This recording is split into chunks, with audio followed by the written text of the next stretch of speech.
Hello, what's up mga idol? For today's vlog,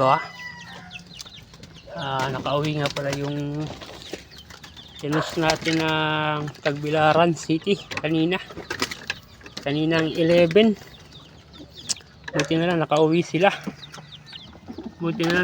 mga idol. Yan yung itom na yan, yan, tapos yung shepherd na yan, then itong blue bar. At pakainin natin sila mga idol. Saka lang, ito na yung pagkain nila mga idol. Handa na. At saka yung mga sisiw ng kapitbahay namin. Ito na, banat. Medyo natagalan yung uwi din nila kanina mga idol, yung tatlong tinos natin, kasi grabe yung ulan. 11 na yun na bitawan, nakauwi yung ibon, alauna na mahigit. Pero ayos lang, at least nakauwi naman sila.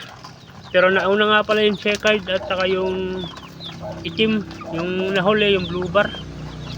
Pero ayos lang, at least nakauwi rin. Grabe mga idol, ang takaw nila. 4 na takal yung nilagay ko, pero konti na lang.